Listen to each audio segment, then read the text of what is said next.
That's still going? Wait. Oh.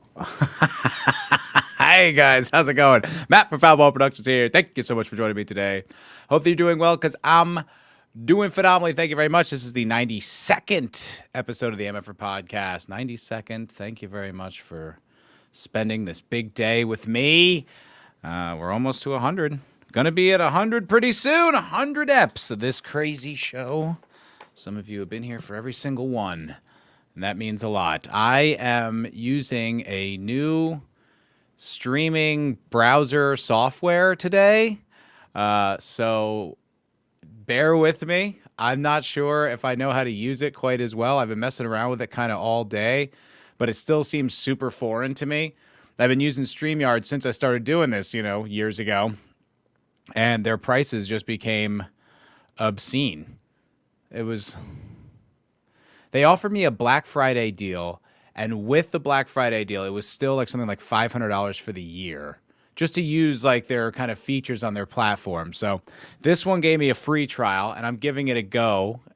It has the unfortunate name of EVMux or EVMux, EVMUX. I don't know what the deal with that one is, but that's what I'm doing today. So it's going to be a little bit different. Oh, hello. Hey, I can still do this. I can still pull up comments. Hello, Sentient Dildo. Shalom to you, my goy. I hope that you're doing well, my friend. Hey, look, I mean, it's on the air, as I can prove, and I can still pull up comments, so that's something. Hopefully, I'll be able to pull in, like, the articles and stuff that I got to talk about, and, all my political ramblings and my worldview and my piercing insight into the goings-on in the world. So, thank you. We're going to kick it off. I also got a new camera, too, so it's a little wider, hence this being in frame. It's a big day, guys. It's huge. It's monumental. It's a new era of the MFer podcast. We're closing out 2025. We got a bunch of stuff I want to talk about today. Got the Trump tweet and the fallout of that.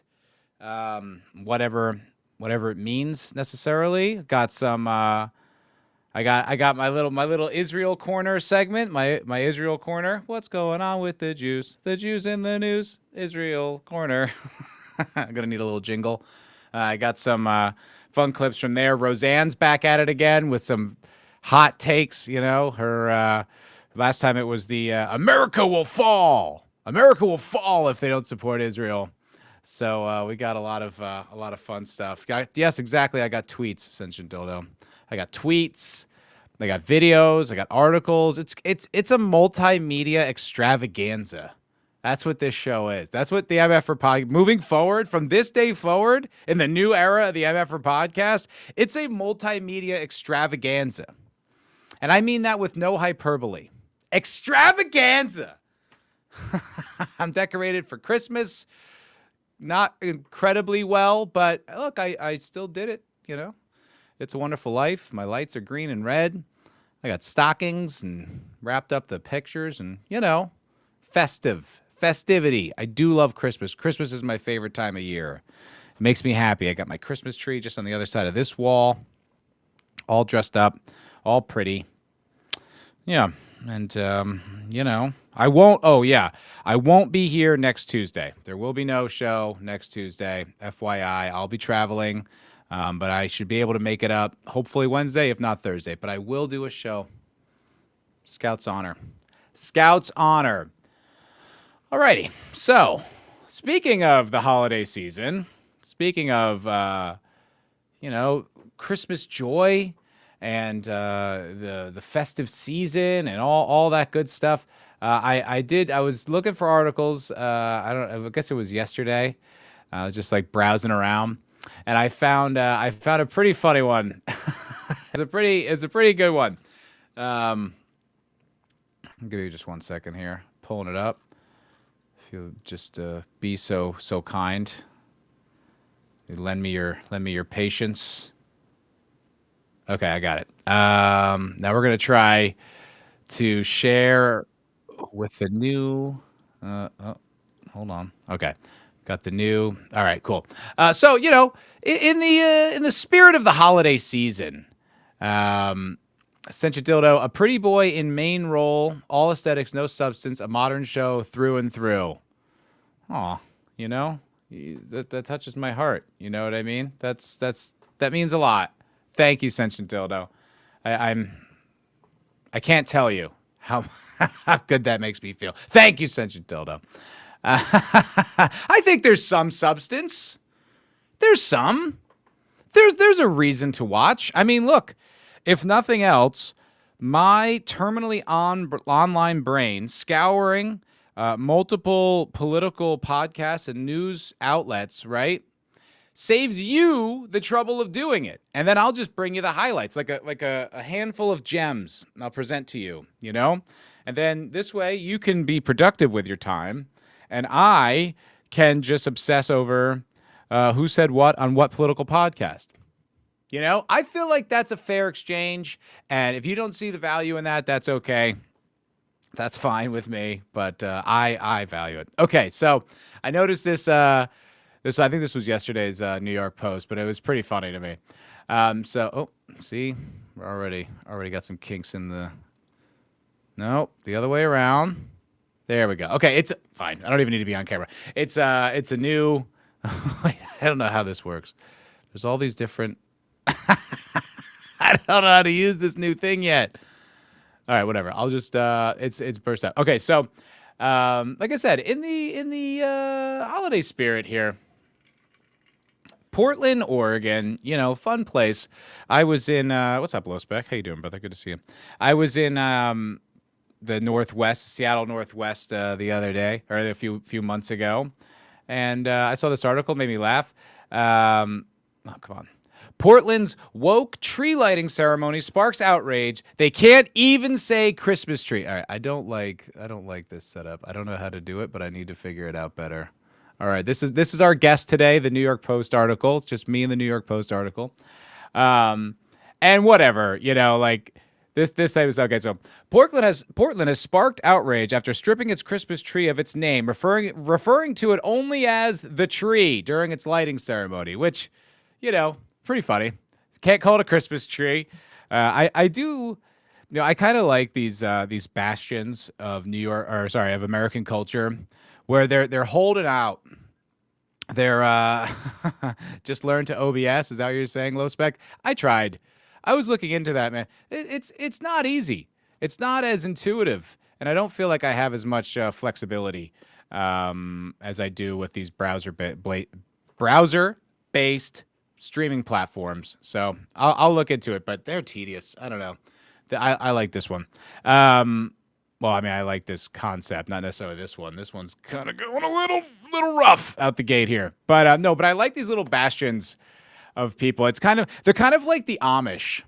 If you've ever been in Pennsylvania Dutch country, and there's there's Amish, there's Mennonites, there's like these people who are like trapped in time, and God damn it, no matter what anyone else is doing, we're doing the things the way we do them. So you got to kind of admire places like Seattle, Portland, these little like hubs, these little enclaves of ultra woke people who are just like, no, we noticed that everyone has moved on from this. We noticed how unpopular it's become.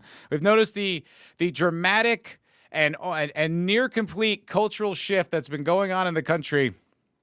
But we're doing things our own way. And it's like, you got to kind of admire that kind of stubbornness, that sort of stick-to-itiveness. I sort of, in a way, I kind of admire it, even if it is funny to make fun of it.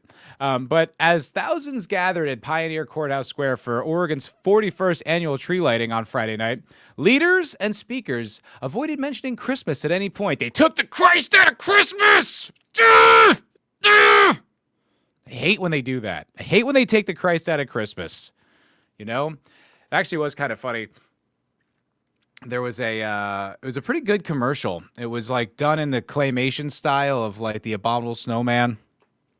And it's like Santa and the reindeer and all that. But they do it with like the Predator. And it was like a launch for like a Predator DVD, like special edition. And it was really funny. And it's like Santa and his elves are fighting the Predator and blah, blah. But at the end, he goes, the what's it called? The elf who like defeats the predator and all that stuff. He goes, "Happy holidays, you filthy animal," and you're just like, come on.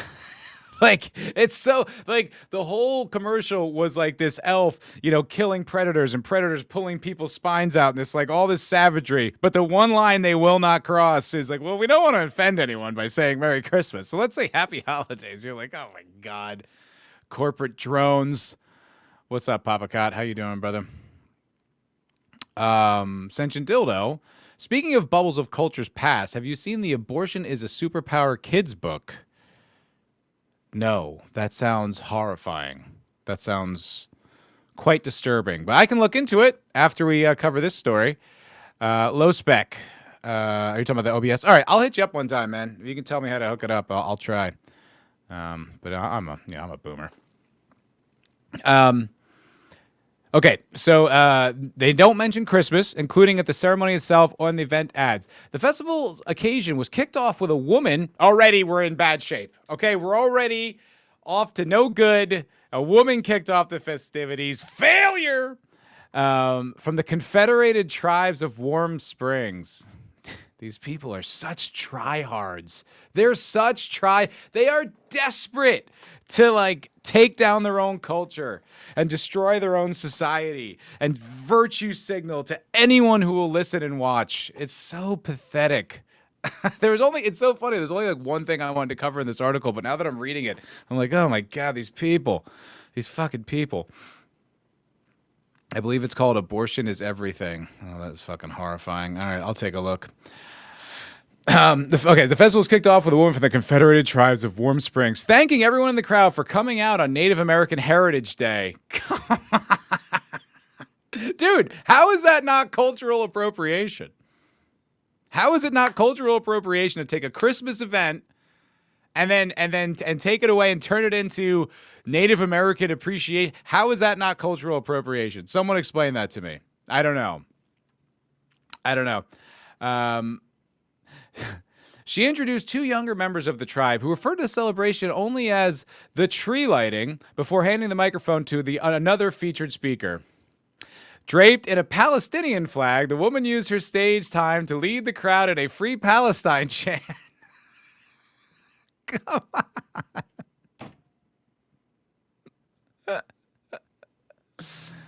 Oh, listen. Legalizing gay marriage is just gay people getting married. There's no slippery slope. It's not going to get out of hand. They're not going to completely upend your entire culture with their political movements. That's not going to happen. We're going to Look, I do not support the country of Israel. I do think the Palestinians are being genocided, but this is ridiculous. It's a Christmas celebration. White women's love their hallow land acknowledgement bullshit. You are correct.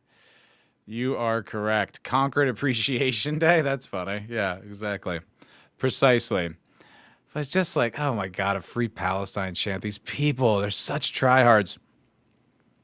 This is the perfect time to bring this up. There are a lot of genocides going on. She says only moments into the tree lighting ceremony. Happy Tree Festival. Just as a reminder, kids are getting murdered every day in the world.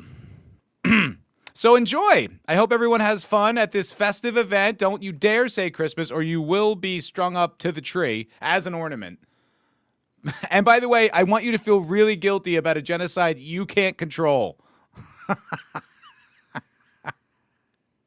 Can I get a free Palestine, she asked. Oh my God. And some of the members of the crowd were heard obliging.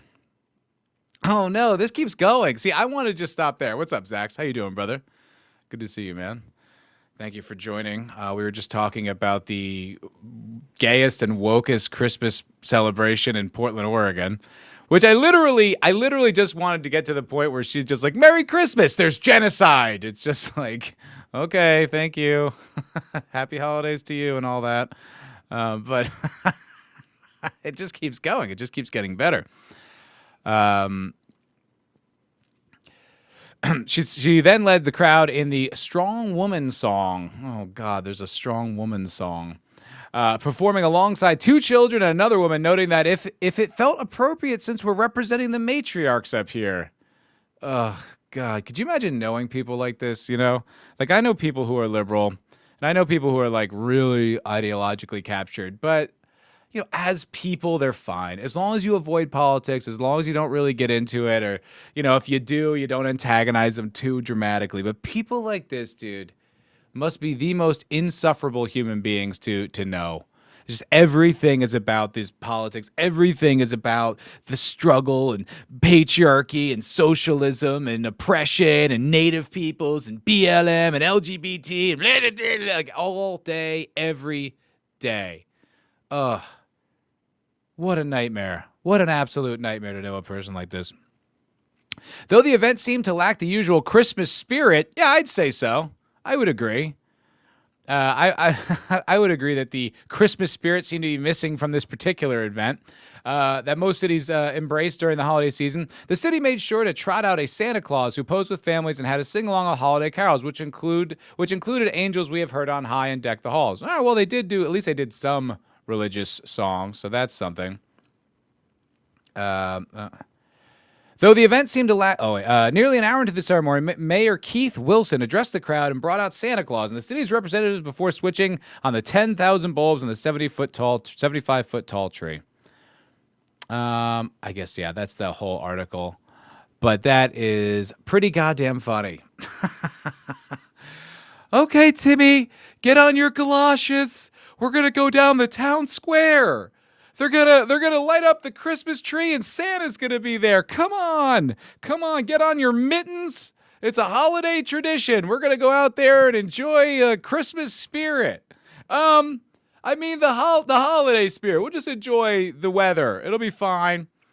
And then they get down there and they're just like, the tree. This is stolen land. There's a genocide going on right now. It's like, oh, don't listen to that, Timmy. Don't listen to any of that. That's okay. Oh, my goodness gracious. It makes you wonder, like, do they want to be miserable? And I mean that, like, I'm not saying that hyperbolically. I mean, like, I've said this before, and you know what? I'll say it again. It's my show. I said this before, but this was years ago. But I remember when Trump won the first time in 2016, the liberals didn't take it well. I don't know if you noticed that. I don't know if you guys were observing any of this. Wait, what'd you say, Sanjay Dutton? If you think about it, Palestine is really Indians' fault if they didn't lose to Whitey. That's actually a good point. I think we should be offloading the guilt and the responsibility onto the Indians because you're right. I mean, had they fought a better war, none of this would be happening. So expo facto, it's their fault. I'm with you.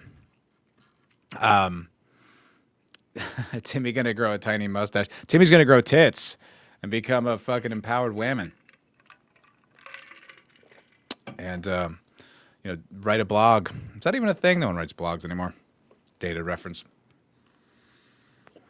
Just become a Redditor mod and ban people for asking a question. No, but anyway. So back in 2016, I had this acting teacher, and when Trump won, he, along with, it seemed like the entire city, had like an emotional meltdown. Did not handle it very well at all. And I remember one day I was getting out of, we were like, break on class or whatever, and he was smoking. And it had been a big deal for him to quit smoking. He'd smoked for years. It's hard to quit smoking. I still vape. I never really quit. I just transferred to vessels to one that's a little safer. And I was like, oh, man, you started smoking? That's too bad. What happened? And he's just like, oh, like this election or whatever. And I was like, yeah, but I mean, aren't you kind of giving him power? Aren't you sort of like making him win? Meanwhile, like I was thrilled that it happened, but being nice to him, and isn't it kind of giving him power by doing this to yourself, hurting yourself and giving him like the ability to hurt you like that? And he goes, "Well, I made a significant donation to Planned Parenthood," and I was like, "That's not what I meant at all. What are you talking about?" And I think it's kind of like it's indicative. I feel like it's pretty common on the left, but I'm sure it's a human phenomenon. I feel like if there's something that's upsetting them in the world, something that's going on, something their, righteous indignation. They just can't. If they're miserable about it, I think they think somehow that helps. Like if they can't enjoy a Christmas celebration without reminding people about the Palestinian genocide and free Palestine and land acknowledgements and not calling it the Christmas tree and them being like, like super anxious and like about it, and then share that with other people, I think they think that's actually them doing good in the world. That's the impression that I think I get from these people. And it's it's like when they say wokeness is a mental illness or liberalism is a mental illness, like there's truth in that. It's not simply, we disagree, so I'm mischaracterizing you for as a joke. It's like, no, I really think genuinely there is some severe like mental illness about the way these people have organized their worldview and what they think, activism and, progress really is. And I feel like if they're miserable and they hate themselves and they make everyone else around them hate themselves, that will spread and somehow it'll get to Donald Trump and, he'll free Gaza. I'm not sure. I don't know what the plan is there, but that's the impression that I get because these people do seem like their misery is some kind of activism. I don't really know. YouTube doesn't like your opinions. Well, to be fair, Papa, neither do I. No, I'm just kidding. What do you, oh, I don't know. I don't know, man. I still feel like there are some kind of leftover, vestiges of like the censorship days on YouTube. I've been hearing some tough stories about creators on YouTube. People just getting their channels just blinked out of existence. No warning, no copyright strikes, no content community, whatever warnings. Just one day you have a channel and a career, the next day you fucking don't. That's crazy. And I saw one guy, he did like, it was like hobbyist stuff. It was like how-to. There was nothing political about it, I feel like the Zoomer historian, I feel like YouTube got the call, as it were, about that because that guy definitely put it out there. But he always said it was a work of history, and history is like interpreted, right? Unless you were there, you can't be a firsthand source. And there's always multiple books, and there's always multiple perspectives. It was some edgy stuff, don't get me wrong, but it was still like an observation discussion about history, and with no warning, just gone. But then all these other channels, it just seems like so many are just blinked out of existence. And I know that YouTube has a tough job because how many millions and hundreds of thousands of channels every day and all different types of content and the YouTube slop. Like I think there's like AI channels that people don't even, there's no human involvement at all. It's like an AI like sets up the channel, like an AI like makes the content, and then an AI like uploads it, and it's just like a fucking disgusting loop, an AI like monstrosity. So they got to do something about that, and there's too many channels for them to manually review. By the time you manually reviewed, one channel, 500 have taken its place. So I understand they have a big job. But like they got to be able to deal with these appeals. If people were wrongfully taken off your platform, there needs to be some sort of recompense or some sort of way for them, some avenue for them to make their case. It's crazy. You just snap people's shit out of existence. Whoa. How did you do that? I'm seeing on this. Okay, so I'm using this new platform. I mentioned this earlier called Evmux. I don't know anything about it. But Senshin Dildo, there's a fish. Why is there a fish in your comment? But that fish isn't on YouTube. Senshin Dildo, channels getting nuked and chat is more censored than ever. Freedom! I agree. But you see that, right? There's like a fish. It's a gif of a fish yelling. I don't know what the hell. I don't know what this platform does. Okay, it seems to have gotten... If you do... 1, 2, 3... Try to just upload 3 O's on the chat and see what happens. Just type in 3 capital O's in a row. Or 4 maybe. I can't count. But it might be like one of those codes. I don't know. That's weird, but there's like a fish. No, I guess not. Huh. That's weird, eh? It's just you're screaming fish. No, it doesn't work. Oh, yeah, no, it did this time. What the hell? If you just put 4 O's in a row on this FMUX platform, it makes a fish that goes, "Wah!" What is that about? That is wild. I would love to know about the other like possibilities. Oh, you want to see something else that this new platform has? This is fun. I have an air horn. I got an air horn. And there's some other ones too.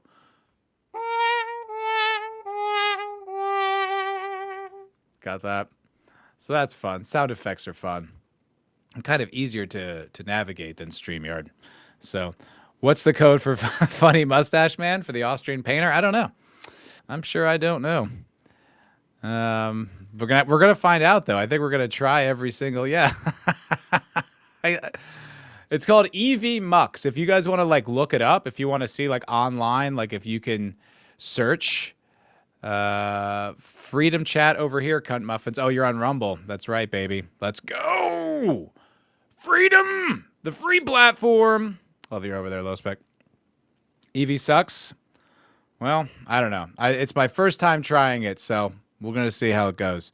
StreamYard sucks because they want to charge me like, I don't know, $500, $600 a year. They can suck my dick. All right, let's move on. How long have we been doing this? Half hour? Okay. This is kind of fun. All right, so this is now I'm going to figure out how to share this story appropriately. This is annoying. The way I always do it.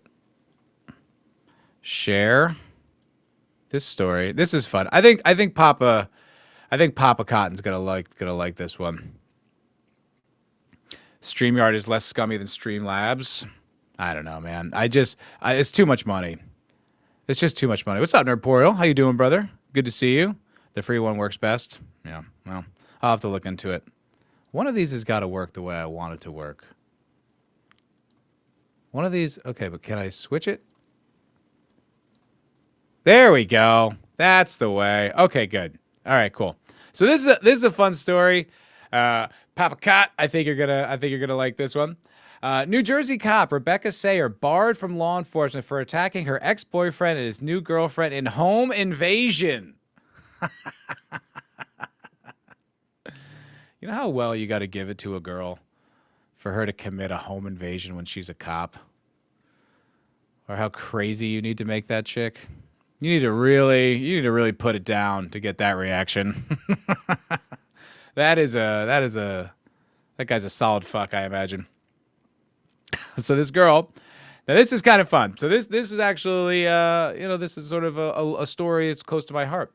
A New Jersey cop, y'all know him from New Jersey, who went on a destructive rampage at her ex-boyfriend's home and attacked him, and his new girlfriend is barred for life from ever working in law enforcement in the Garden State. So now she's fired and famous for it. And she's kind of hot. And she's kind of sexy. She's obviously a little wacky. But she's an ex-Toms River police officer. My dad lives in Toms River. My dad lives in Toms River. Pleaded guilty to burglary, criminal mischief, and simple assault on November 17th after breaking into her ex-Berkeley's house in April, the Ocean County Prosecutor's Office announced. So she broke in there. She's kind of cute. What do we think, chat? We think she's, worth it? Would you do it? I bet the grip is crazy. Bet the grip's nuts. Look at the eyes. I think you can see the wacky in the eyes, huh? It's got that kind of medicated, like there's a million different things bouncing around behind her eyes, like she's kind of got that energy to me. Tom's River. Well, I wonder if I'll see her when I go home for Christmas. There's really not too much to the story there. She just broke into there we go. Just broke into her ex-boyfriend's house and destroyed a bunch of shit, attacked him, attacked his new girlfriend, smashed their car. Fucking crazy ass bitch. I thought that was a fun little story. Woman in the workplace. That's right. The female cop thing Are we going to stop with this craziness? How long are we going to keep lying? You know? That's one crazy looking woman. I agree. I concur. I'll have to talk to you about this later, Jeff Lowspec, because I have some questions. But I can't really, don't want to sort them out on the air. Why you, Papa Cotton? Because, I feel like crazy bitches is sort of like your territory. I feel like that's kind of your wheelhouse. You know, I feel like you've had a fair amount of experience with them, and I think you like the stories, the trashing of them. That's just my impression. You know, we've never met, but that's just my impression through the chat.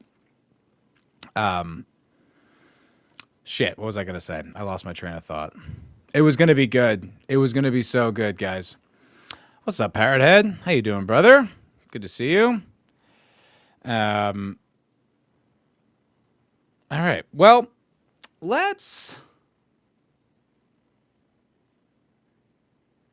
Where are we going with this? All right, let's get into the story of this top story of the day. Trump's tweet. Now, this isn't exactly a novel thing. This happened kind of a few days ago, Thanksgiving to be precise. But I did think it was insane and worth talking about, because I think, I've talked about the Trump administration for years now. I'd been a fan for a long time, and I feel like I've lost the faith almost entirely. I'm optimistic in the sense expect disappointment, but hope things will go better. That's right, Nerpro. We did. Exactly. Papa used to hunt for the crazy ones in his youth. I wasn't crazy. I wasn't completely misguided with that suggestion. I thought that I was right about that. Anyway, so Trump tweeted this on Thanksgiving, and it's kind of insane, but it could be good if it goes in the way that we would, want. So let's read what the president had to say about immigration in the United States of America. Cool. It worked right this time. All right, cool. So this is from the president on Thanksgiving. All right. So a very happy Thanksgiving salutation to all of our great American citizens and patriots who've been so nice in allowing our country to be divided, disrupted, carved up, murdered, beaten, mugged, and laughed at, along with certain other foolish countries throughout the world for being politically correct and just plain stupid when it comes to immigration. The official United States foreign population stands at 53 million people census. Dude, if that's true, that is disturbing. Like, I know that we've talked about it. I know that it's something that you married one, Papa. I know that, it's something that's talked about quite a bit. And I know it's a figure that kind of fluctuates. But if it's anywhere approaching 53 million people, first of all, that's a despicable drain on our economy, on our country. I mean, those are people, that's 53 million people who aren't paying taxes, right? I mean, 53 million people who don't have Social Security numbers, so they're not submitting W-2s at the end of the year. They're probably not even paying payroll taxes.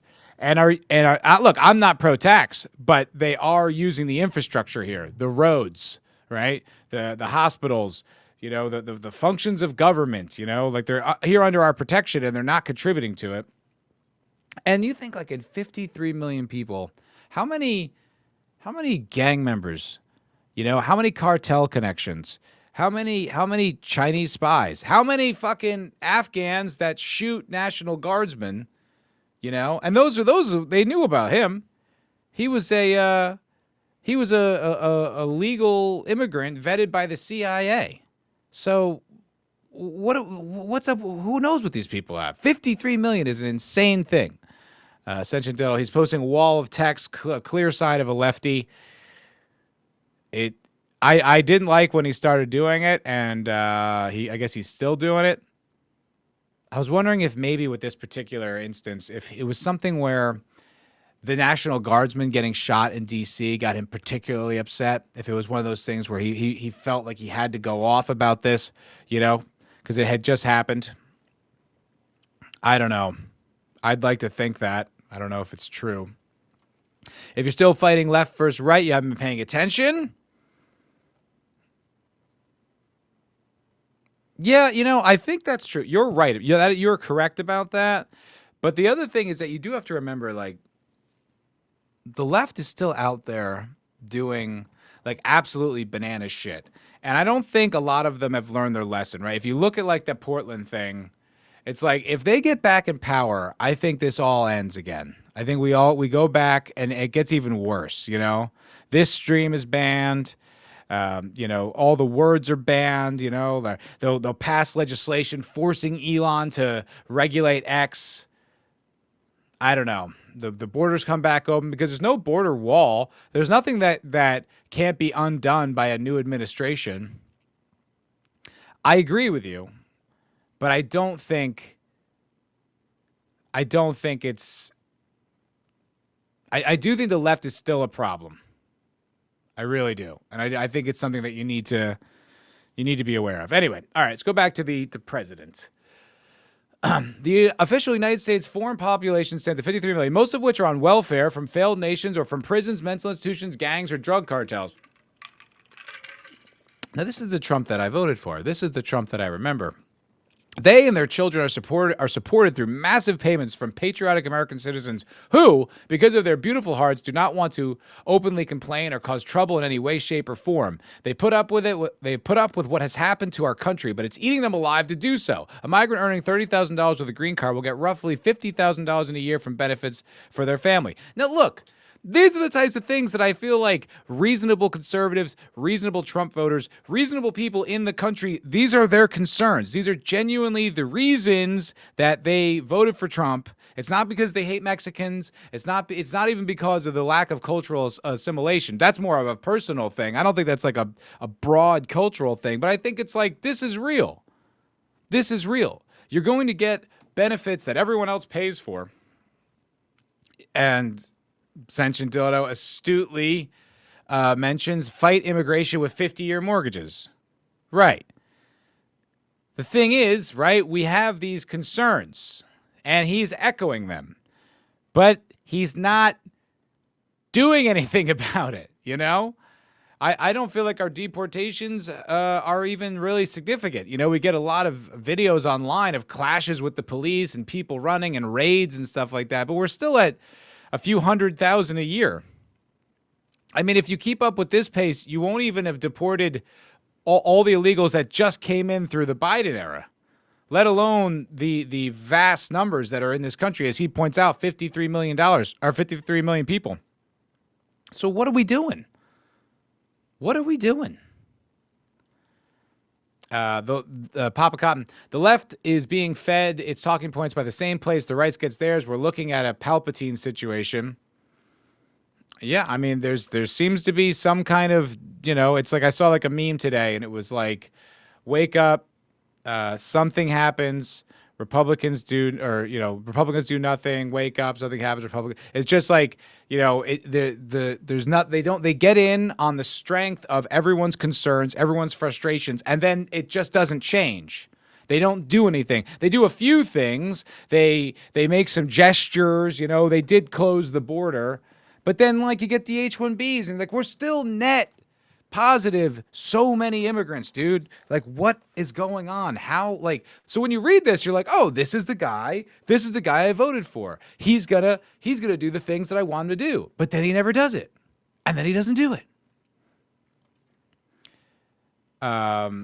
Such a ditto, Nadia, they do, but the things they do are never in the pleb's interest. That's impossible to argue. Impossible to argue with. Oh, I would too. I would call ICE on you in a heartbeat. I wouldn't even think twice. I'm going to do it anyway, just in case. Just in case there's some slip up in your paperwork or something. Just because, that would make me laugh. The real migrant population is much higher. The refugee burden is the leading cause of social dysfunction in America. Based. Something that did not exist after World War II. Failed schools, high crime, urban decay, overcrowded hospitals, housing shortages, large deficits. All true. All true. As an example, hundreds of thousands of refugees from Somalia are completely taking over the once great state of Minnesota. Yes, true. So deport them. Deport them.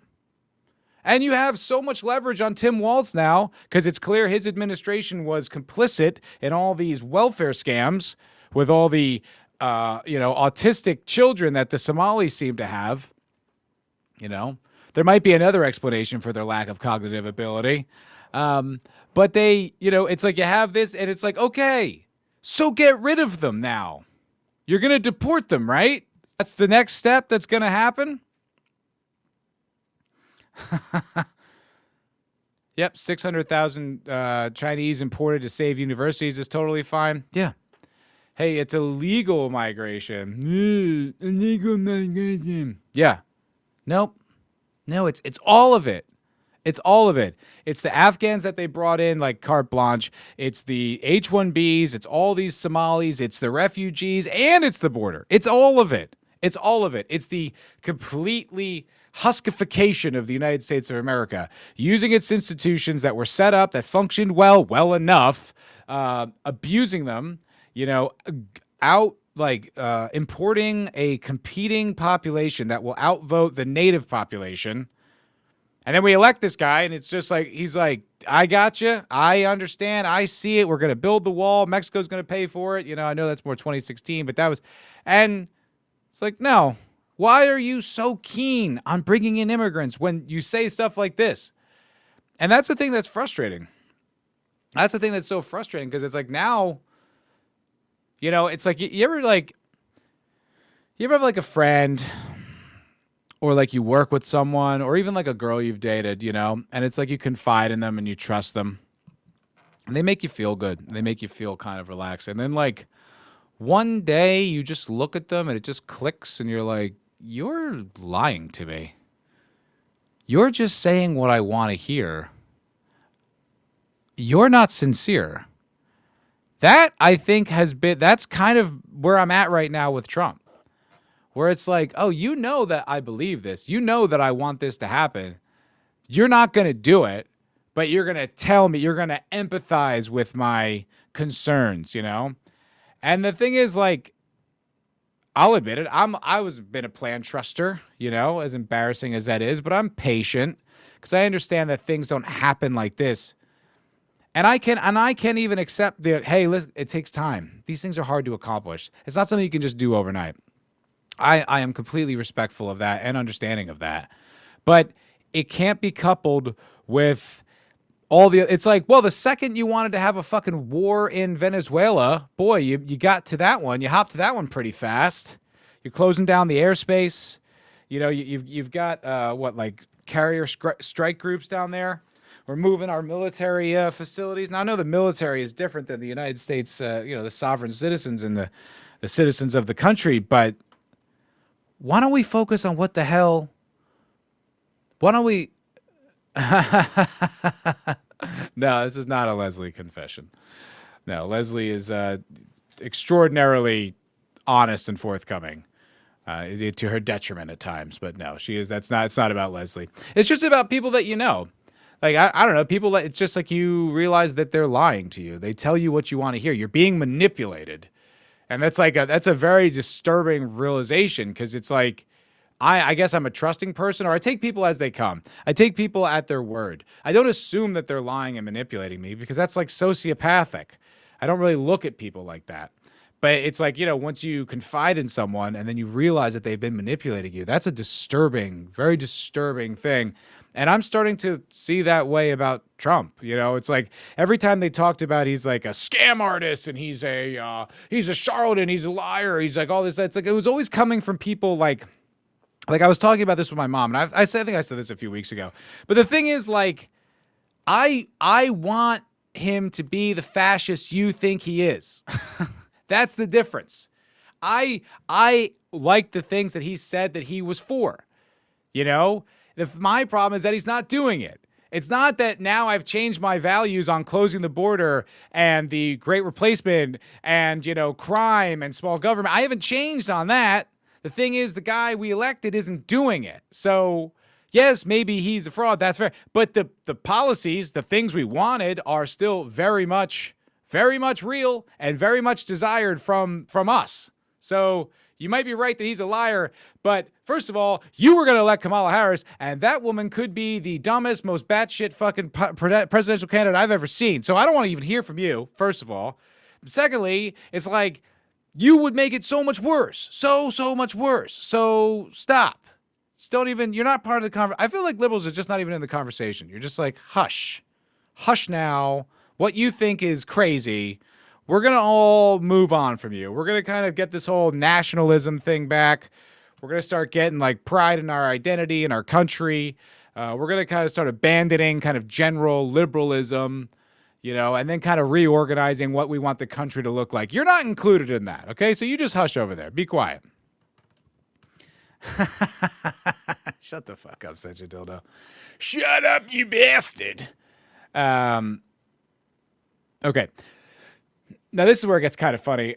So he talks about the hundreds of Somalis are completely taken over. Okay, Somalian gangs are roving the streets looking for prey as our wonderful people stay locked in their apartments and houses, hoping against hope that they will be left alone. That's the seriously retarded governor of Minnesota, Tim Walz, does nothing, either through fear, incompetence, or both, while the worst woman in our country, Ilhan Omar, is always wrapped in her swaddling hijab and probably came into the USA illegally, in that you are not allowed to marry your brother, does nothing but hatefully complain about our country, its constitution, and how badly she is treated, when her place of origin is decadent, backward, and crime-ridden nation, which is essentially not even a country for lack of government, military, police, and schools, etc. Now, here's the other thing.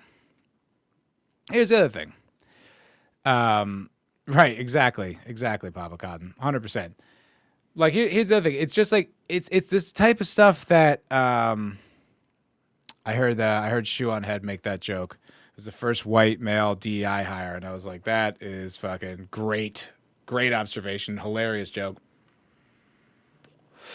But here's the other thing. It's like, he says stuff like this, and it's like, we'll go do it, right? It's like we get, Tulsi Gabbard, the director of, like, national intelligence, like, not even head of the CIA, head of all of it, is like, we've got evidence that Obama committed treason. It's like, what was that, like 4 months ago? So do something about it. Like, that's the more frustrating thing, is like, the more he talks about these things, the more like insulting and upsetting it becomes. It's kind of like, okay, so you're going to deport her then? You're going to deport Ilhan Omar because she came into the country illegally by marrying her brother? You know, it's like, no, they're not. Like, what about James Comey? What about all the COVID stuff that happened? What about the people who framed you for treason? That's the other thing, too, is like, I don't even get it. Like, you would benefit from this. You would get vengeance. You would get redemption, man. It's so frustrating. It's so upsetting, man. It's just like, yeah, people need to go to jail. Yeah, scam Blondie. Yeah. It's like, man, come on. Give us the thing.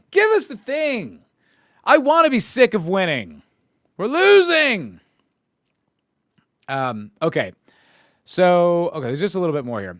Now, this is the thing that, like, I was like, okay, are you going to do it?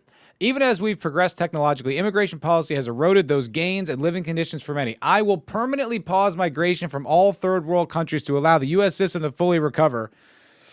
Terminate all of the million of Biden illegal admissions, including those signed by Sleepy Joe's Autopen, and remove anyone who is not a net asset to the United States or is incapable of loving our country, and all federal benefits and subsidies to non-citizens of our country. Denaturalize migrants who undermine domestic tranquility, and deport all foreign national who is a public charge, security risk, or non-compatible with Western civilization. Dude, please do that. Please live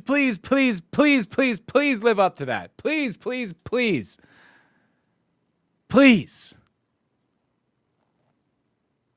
But I don't think he will. This is the type of stuff that I want him to do. These goals will be pursued with the aim of achieving a major reduction in illegal and disruptive populations, including those admitted through their unauthorized and illegal autopen approval process.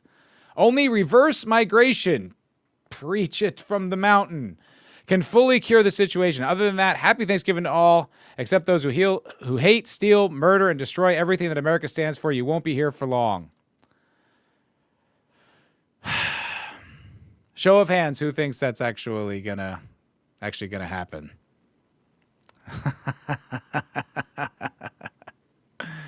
Pressing X to doubt is sadly what I think too. And the comments, man, this is the problem. I'll say the people, I do think a lot of people are waking up. I do think a lot of people are kind of like, listen, man, we don't really want fun speeches. We don't really want like based jokes. We actually want you to do what we elected you to do.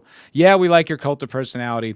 Yeah, we like when you make fun of people and stuff like that. That's cool. That's funny. But it meant more when you were like the outsider, you know, who was kind of like kicking the door down. Now that you're like the guy, that you're the establishment, we're not receiving what we voted for. It's really pretty upsetting. And there's still people like, you know, this is an all-time tweet from President Trump. This is from Jeremy from Geeks and Gamers. Oh, no kidding. It says, how hard I pronounce F and the fuck yeah, I voted for this. And it's like 10,000 likes, you know. I'm like, yeah, Jer, I mean, that's what I voted for too, but we're not going to get that. And I think like once it's almost like helps people put their guard down again. Cause I've been like this, you know, where I'm kind of like, no, we're going to get to it. I almost feel like this is, like I said, it's pandering. It's making us feel complacent. Like, no, he's going to do it. He's going to do what we voted for. It's going to happen. And it's like, I don't think it's going to happen. I certainly don't think it's going to be like anything significant. I hope I'm wrong, man. I want to be wrong so bad. But I also don't think it's going to be anything like permanent that the next administration can't just come and undo the second they get in there. I don't know. It's kind of upsetting. First cabinet meeting we've seen in 5 years. Crazy. What's up, Boosh? How you doing, brother? I didn't see that. I saw that it was live streaming. I didn't check it out. But, you know, I'm sure the clips will be coming out. I just I hope I'm wrong. I hope that we get the immigration. You know, like that we get the immigration stops. I hope we get the deportations. I hope it works. I don't know. I mean, he passes the big beautiful bill and gets all these provisions, all this money. You know, it's so upsetting when you look at the national debt. And yet, what changed? You know, where are the big sweeping deportations? How are we even going to do this? Do we have a plan? Is there a plan that we can even trust? I don't know. Oh my word. Okay. I'm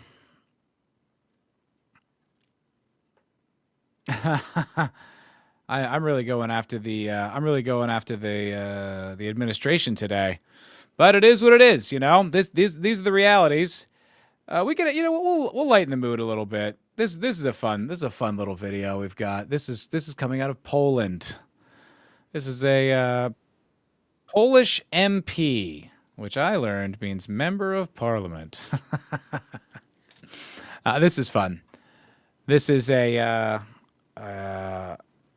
I'll just show the video. No reason for me to set it up. You guys can just watch it.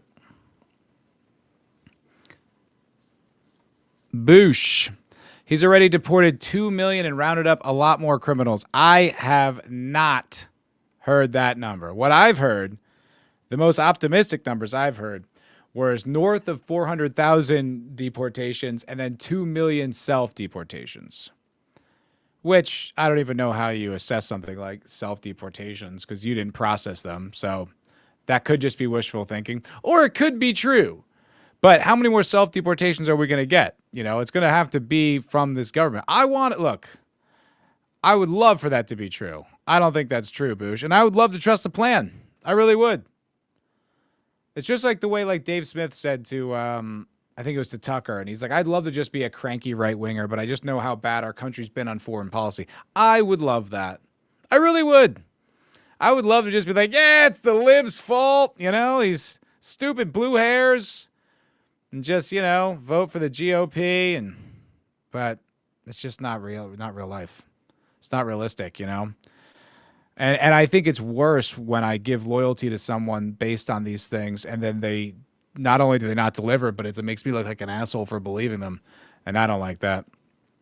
I don't like that. Boosh. He's done or is working on everything he campaigned on, but he still didn't do it today, so I guess it will never happen. Like I said, Boosh, I want you to be right, man. I want you to be right. We'll check back in. We'll check back in a year, but the relationship with Israel, bombing of Iran was no good. Importing 600,000 or how many hundreds of thousands of H-1Bs it was. The Chinese students, all that stuff, man. I don't know. Yeah, and then we got a whole bunch of Epstein stuff to talk about too. There's not as many wins as you think. I think there was some great stuff that happened. Getting rid of a lot of Biden stuff was fantastic. Shutting the border down was fantastic. But the thing is, having a border is like bare minimum. That's not exactly a gigantic accomplishment. It's like up until recently, we always had a border. Like, I'm glad he did it. Don't get me wrong, but it had gone so far out of control that it was like we needed him to shut the border down. But it's like, I don't know. Look, I'd like to see it your way, Bush. I would love to see it your way, man. I really, really would. Bush, I heard people in March say he wouldn't try to end the Biden wars, wouldn't release Epstein, wouldn't close the border. Well, he didn't release Epstein. They had to force him to do it. Thomas Massey, MTG threw away her career on it. And who knows what we're going to get at this point. First of all, they're still not out. Like, to remind you that we do not have them. Whatever the DOJ is going to release in a week or two, we'll see how much that's even going to be. I mean, how much of it's going to be redacted and shredded and destroyed. I mean, we're not going to get anything out of that, And he didn't end the Biden wars. We're still, the Ukraine war is still going on. We're still sending aid. We're still sending billions of dollars. And, we didn't really meaningfully, we didn't cut off any aid to Israel and like threaten them to stop their war. Yeah, there's a current ceasefire. That's about as good as we got. Last I checked, they're still starving in Gaza. They're still killing Gazans. They killed like 2 kids the other day. It's not over, man. I'd love to believe it, but it's just not. I don't see it. I don't see it at all. I thought it was a Democrat hoax. Well, at first it was real. At first it was a real thing that, a lot of people had done wrong and they were going to release it. They were going to release it. Then they kind of made a mistake and they gave the binders. It could happen to anybody. It could happen to anybody. But Pam Bondi had truckloads of information she was going to release. Truckloads. It's on her desk. It's coming any day. Then, yes, it did turn out it was a Democrat hoax. It turned out to be a Democrat hoax for a while. Then, unfortunately, it turned out that actually wasn't the case. There are Epstein files, and they just need to be forced by just a few brave members of Congress to actually force the vote. So, I don't know. I haven't heard what it is today yet, so I don't actually know. But I will find out what it is soon.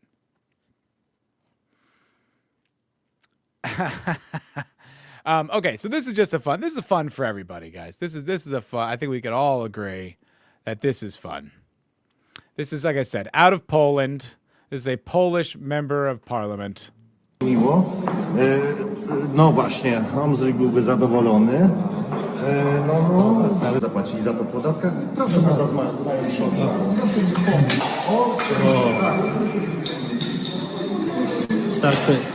Tak to się robi na południu. Z interwencji. Ewakuacja z sądu LGBT. Przywracania porządku prawnego w sądzie jest. Pani poseł Grzegorz Braun usuwa... I'm an idiot. I'm just watching it. I'm a fucking retard. I'm like, funny, right, guys? Just sitting there for 30 seconds, just watching it. I'm an idiot. Sorry, fellas. All right, here we go. Here's like I said, I'll set it up again. Polish, it sounds hilarious. Yeah. All right, here we go. Miło. No właśnie, Andrzej byłby zadowolony.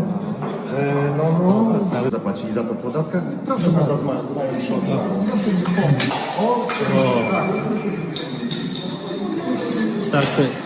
Tak to się robi na południu. Z interwencji. Ewakuacja z sądu LGBT. Przywracania porządku prawnego w sądzie jest. Pani poseł Grzegorz Braun usuwa choinkę agitacyjną zwolenników idei lewackich. No więc, kochani, proszę, jeżeli nie działają, kochani, jeżeli nie działają... You gotta love that. That's just fun. That's just good old clean fun. Just nope. We won't be having that. That ain't happening. It's like, fuck yeah, dude. Yeah, Poland did somehow become based as hell. I don't know much about Poland. You know what I mean? I know them in a historical context. But for them to just like, yeah, they've been like based on the border and the immigrant stuff in Europe for a while. Zero. He's taking no immigrants. It's like, fuck yeah, dude. That's awesome. And then they see this LGBT Christmas tree and they're like, nah, son, out the door you go. Boom. I love that. That's great, That's kind of how some of this stuff needs to be dealt with, unfortunately.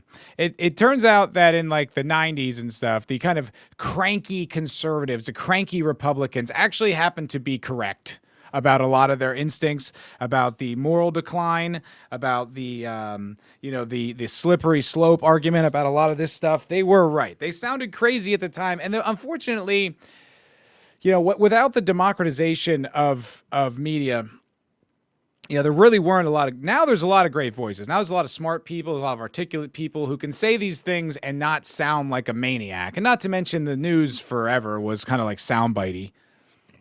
So you kind of based everything based on like a few sound bites instead of actual thorough intellectual conversation. But it turns out that they were right. And this is how you got to deal with it. No, we're not doing LGBT ornaments on a Christmas tree in the government. Ain't happening. You want to do it in your own house? You do it in your own house. But that ain't happening here. It's like based. Fucking based. Because the thing is, I think that's what we all learned, and maybe people were hip to this earlier than I was, so I guess I'll just speak for myself. What I learned is that, they wave the banner of acceptance. They just want acceptance. And I do think some people do, but the thing is, a lot of them don't, and it's really like infiltration. Because so many of these people really are genuinely, in their hearts, are like anti-American socialists, revolutionaries. The goal is to tear the things down. A lot of them start with because we are an accepting country. We are a very accepting, tolerant country. And they start with that and they prey on that. And people are like, yeah, I mean, all right, whatever. Gay people want to get married. Like, who they hurting? Like, I don't care. I know gay people. I have gay friends. Like, they're fine. They're like normal people. But it never stops there. They're never like, oh, okay, cool, we got it. We're going to stop. It's like, no. Now it's like, we're cutting your kids' dicks off. We're giving you hormones. It's like, there needs to be in every single piece of media. If you have a problem with it, in England, you're going to jail. So it's like, there's this, it's the wolf in sheep's clothing for sure. And unfortunately, you just got to be harsh about it now that the cat's out of the bag. And the damage may be done, maybe permanently done, but I think it's just kind of one of those things. It's just like, yeah, seems pretty obvious. All sounds like funny gibberish. Polish. Yeah, I mean, every language sounds like funny gibberish to me. Other than English. It's the only one I know. All right, let's get into another story. So I feel like we can pass on that. All right, let's talk about my favorite subject. Israel. It has become something that I have talked about quite a bit. And it's kind of a big deal. It's kind of one of these big stories. So I don't know if you guys noticed, I don't know if you'd seen, and I didn't even know they did this, but apparently, there's a pro-Israel group that nominates, anti-Semite of the year. And I didn't realize that this existed, and I didn't even enter myself into the election.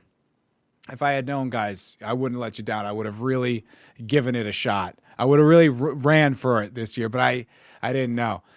So there was this thing going around that was the anti-Semite of the year, and I'll pull it out. And it's a whole list. I guess it is like a bracket. It's kind of a lot like what Zach's does, with his Cinema Clash. It's just they put all these anti-Semites and they have them compete. And who becomes the most anti-Semitic? Who gets crowned King Jew Hater? And we got some pretty strong contenders this year. Now, I will be honest, I don't know who all these people are. But, some of them we could talk about. Now, there were some upsets. I mean, Candace Owens isn't even on the list. Candace Owens isn't even on the list. So that's a weird one. And neither is Nick Fuentes, I feel like the fix is in, but I don't know about this governing body. I don't know about their integrity. But we have, obviously, we got Tucker Carlson. He's up there. Now, there's a few people on here. Now, I'm going to talk about Miss Rachel in a moment. But Guy Christensen, not familiar. Marcia Cross, don't know. But, actually, in fact, I don't really think I know any of these people except for Anna Kasparian, who I guess has recently become a more reasonable person, a more liberal person.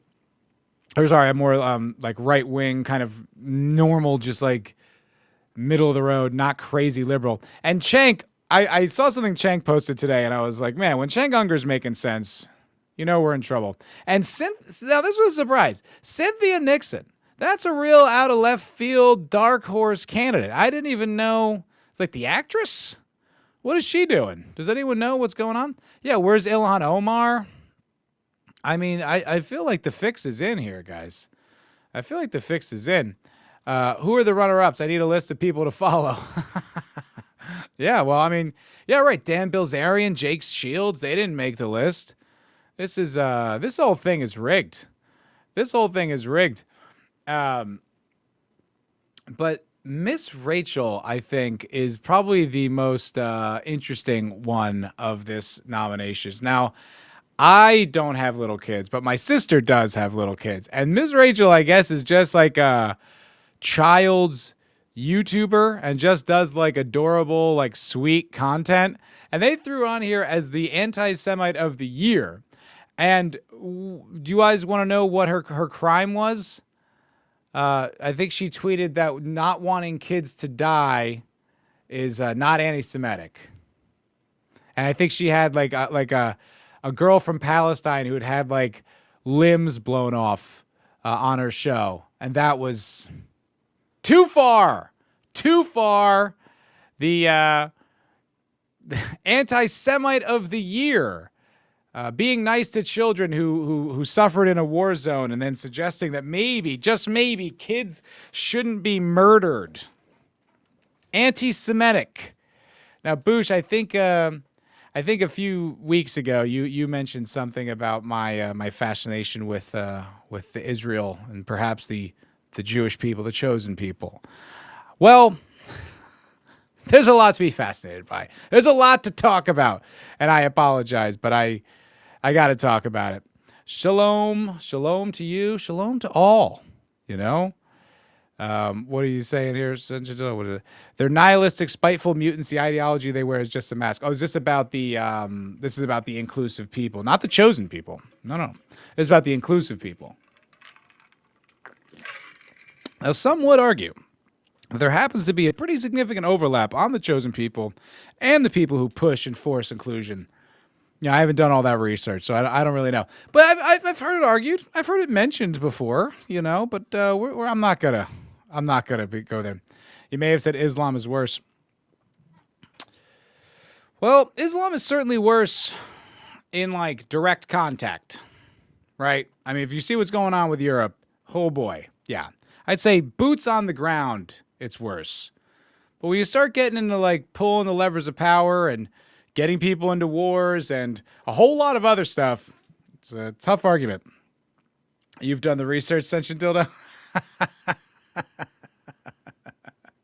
It's not really that hard. All you got to really do is just be on Twitter and you'll come across some of that research. So that's anti-Semite of the year. I think Zach says you're pulling for who you pulling for? Cynthia Nixon's on your team. If she's on your team, you're out. Okay, well that's fair. I mean, I feel like she's a dark horse. Probably not going to win it all. I think we pretty much got Tucker Carlson locked in. But you know what? Miss Rachel could sneak in there at the end to take it all, to take the crown, steal it from Tucker's hands. I don't know. We'll see. I think maybe it's like they kept out Candace Owens and Nick Fuentes because they're just dead ringers. They wanted to make it fair this year. They wanted to level the playing field because Candace did take it last year. And I think a lot of people were speculating, can she repeat the magic? You think she could could this become a dynasty? You start getting the two in a row. Now we're talking about dynasty. Now we're talking about the future of this franchise. And what could it be historically? Well, now we'll never know. It's got rigged. They really do control everything. Even the anti-Semite of the year competition. Oh, but on this subject, we have Roseanne Barr. Now, I think you'll you know who Roseanne is, very famous comedian. Now, I think I was aware that she was Jewish, but I didn't realize to what extent. I guess we had the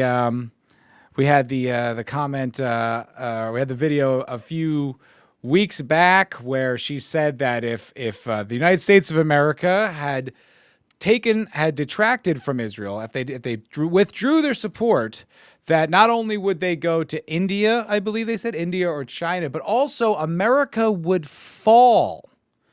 America would fall. Now, to me, that sounded kind of like a threat, to be completely honest. But that was Roseanne Barr's point of view. Well, she has more to say. She has more to say on the subject. Oh yeah, and she thinks, yeah, oh Candace Owens. Yeah, Candace has got that kind of got like one loose eyeball. You know what I mean? Where you kind of look at her like, ugh. It's like I'm always interested, and I got into the Brigitte Macron thing and started watching that whole series that she did, and was like, this is wacky. You're wacky. But let's talk about here what we've got with Roseanne Barr's new hot take, new conversation, new hot new drop from Roseanne. Let's hear what she's got to say. All right, I added it properly. She's very obsessed with that woman's penis. She is indeed. All right, let's go. The marriage of Christianity and Islam, which has killed the Jews and hate the Jews. And Chrislam, they want to be the world's, the one world religion because they want control of Jewish lands with no Jews in them. Let me. And we never talk about it because we're not allowed to. Well, there's a lot of conversation going on about Israel today. That's for sure. All bullshit. All 100% Muslim Brotherhood bullshit. That's who controls our media, not the Jews.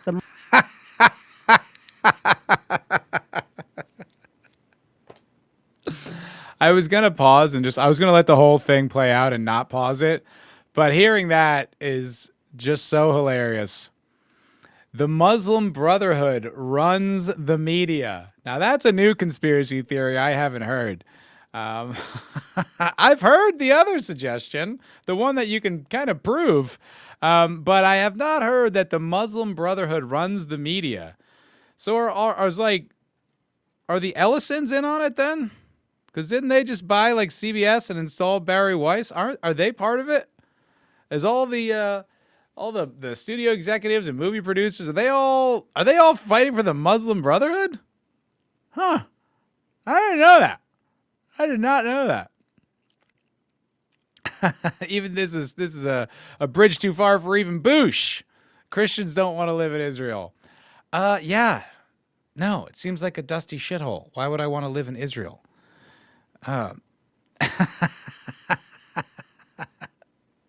Zach said, I sent Matt a video explaining Abachi Bazi. First of all, I knew about that. I've heard about that. It's a disturbing reality and one of the horrors of our involvement in the Middle East that we basically validated.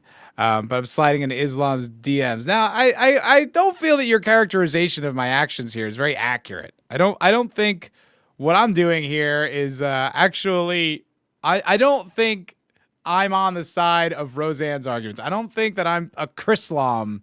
I'm pushing Chrislam, the actual rulers of the media, apparently.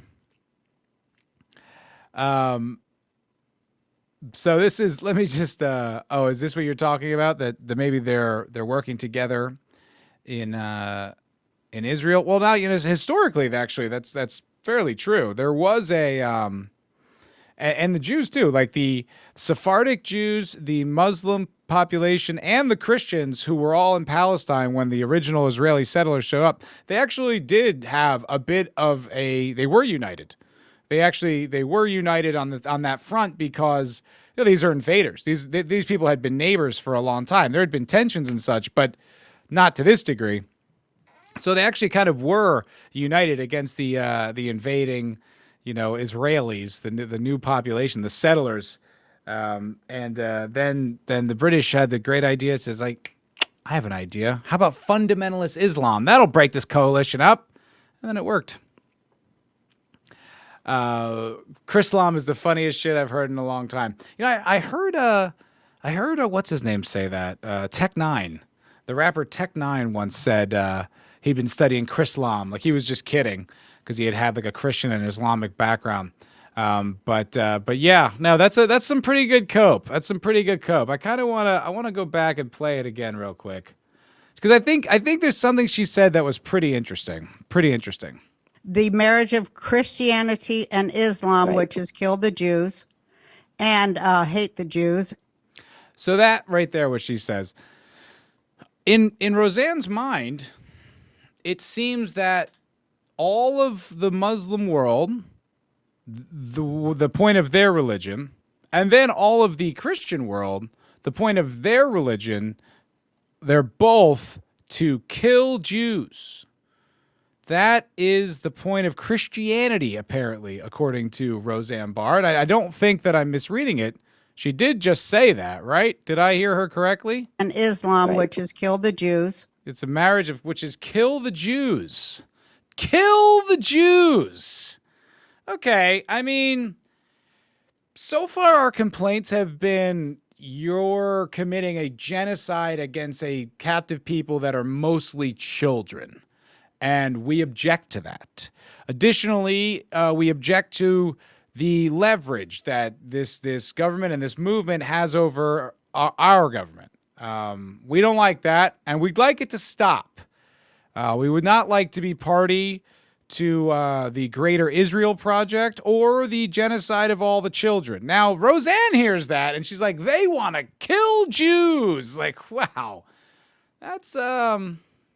I think that's kind of revealing something about your worldview. I think that's saying more about what you see, which I don't know. I mean, if I saw the world that way, if I saw, let's say, Judaism and Muslims saying the same things about, well, I don't know, let's just say the Korean War, I don't think my first conclusion would be, oh, Jews and Muslims want to kill all the Christians. I might be like, oh, it might be their objections to the war. It could be that. Hard to say.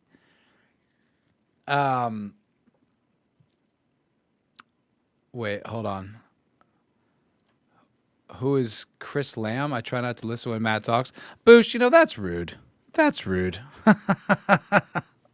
That's rude.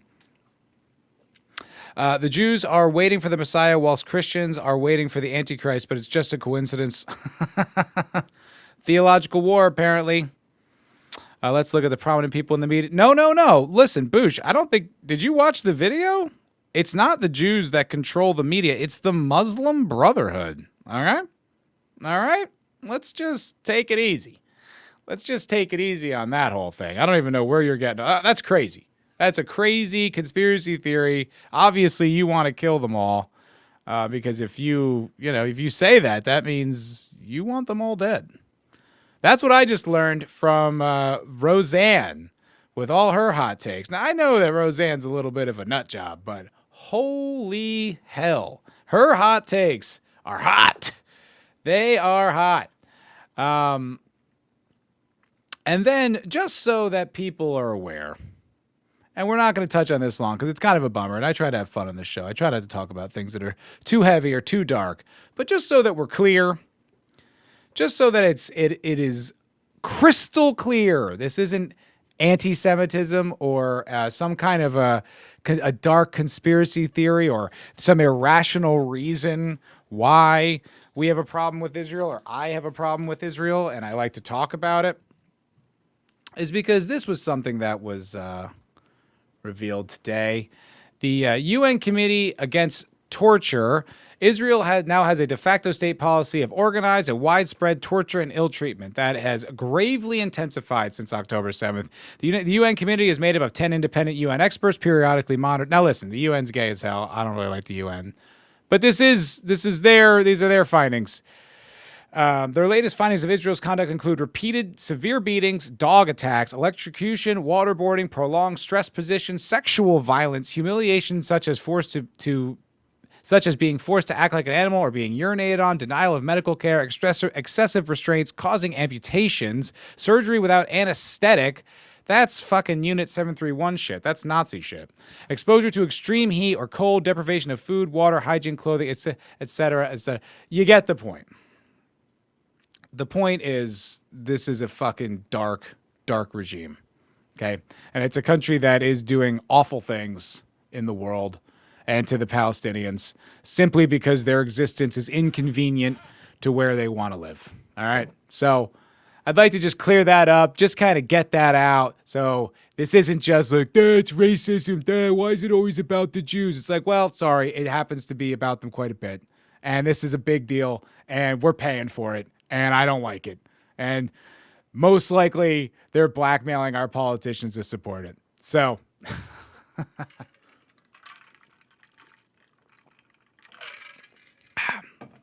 just so we're clear, just so that's all out there. What is Nazi shit? Doing surgery without anesthetic, like human experiments. Unit 731 type shit. Those really dark things that went on. That's, happening now with our current media. So, I think we still got some time. Still got some time to talk. Okay, so I think that this is, let's talk about the Epstein files. Let's bring that up, because this was going around on Twitter. And I think this is kind of like some of the stuff that we were talking about, Bush, that is so frustrating about the current administration, that what we're seeing, what we're hearing isn't what we're getting and isn't what we all voted for. What was like the promise, like what was the hope of the future of what was going to be. And this is an old clip. This is an old clip that was going around on Twitter today that I think is worth reminding why what we're getting is so frustrating. That it isn't simply just people being impatient. It isn't simply people just, being like, oh, why isn't it happening right now? Why isn't it happening today? Well, because these are the people that are in charge. These are the people that are in charge. This is Kash Patel on a podcast just a few years ago. Just very recently. With Epstein's list, it's like, what the hell are these Republicans doing? Oh, I saw you give out the list. I saw you make news this morning about that. I got to get to that. Yeah. You say that the FBI has Epstein's list. They're sitting on it. That doesn't seem like something you should do. You're protecting the world's foremost predator. That seems like an evil thing to do, regardless of who may be embarrassed in the release of that list. Why is the FBI protecting the greatest pederast, the largest scale pederast in human history? Simple, because of who's on that list. You don't think that Bill Gates is lobbying Congress night and day to prevent the disclosure of that list? And why is it that the Senate, and good for Senator Blackburn to try to get it out, but then Dick Durbin comes over the top and says, no, we're not going to release the names. I don't care about the list. Sorry, I just want to remind everyone, just so that we're all up to speed, we're all on the same page, just so we all know exactly what we're talking about here. This is Kash Patel. Kash Patel is currently the head of the FBI, the Federal Bureau of Investigation, in case you're even less clear. And that's also who he was accusing of having the files and sitting on them because of who's in them. Now, the impression I get from this clip is this is someone who is very passionate about this particular story and is frustrated and very upset, irate even, that the Senate, the government of the United States, the federal government, is sitting on these Epstein files and they're not releasing them. Why not? This is crazy. It almost sounds like he's suggesting that if he got in there, he would do something different. But if release the names, right? What the hell are the House Republicans doing? They have the majority.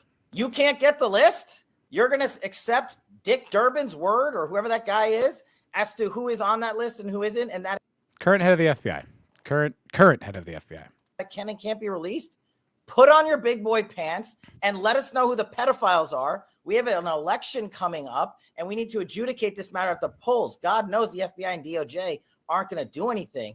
If only someone else could get in there. If only some other force, if only some other personality, someone with like integrity and headstrong values could get in that office and just, shake things up. I don't know, turn the building into a museum or something.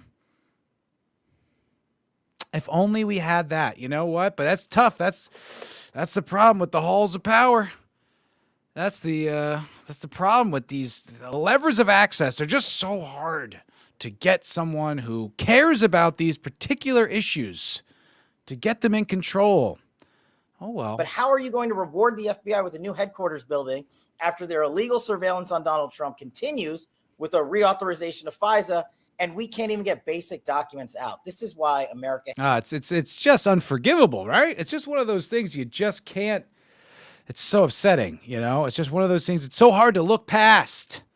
It's one of these things. It's almost like it would destroy trust in an administration. It'd be a stain on the legacy of something that should have been amazing, but in fact has just been the tip of the iceberg of disappointments. God, if there was only something we could do about that, if there's only some way. This fucking guy hates Congress. And this is why I'm tired of the Republican majority saying they're going to get the job done and failing. That's the FBI director, guys. The FBI director. Now, look. The thing is, right? It's some of this is tough. It is hard. Look, maybe what we should do is be more patient, right? Maybe it does take a while. The halls of power, powerful, lots of different interests, and it's hard to get things moving. And I'm pretty sure that if, Kash Patel, that's who he was, that's what he was talking about, that's how he felt about these things. I'm sure that, him being in power, he's going to do the right thing. He's going to use this power for the right reasons, and he's actually, going to move, he certainly cares about this issue, and he's going to facilitate anyone else who cares about it, right? Don't you feel that that's reasonable? Well, I don't know. I just feel like Thomas Massie, this old stick in the mud, he has something different to say on the matter. But let's hear from him, and they work together, so I'm not going to speculate or throw shade. Let's see what he says. Also, I'm going to say this here on camera because it's important. One of Kash Patel's staff threatened my staff with a criminal investigation if we didn't straighten up and play ball. I was going to ask you about that, but since you brought it up.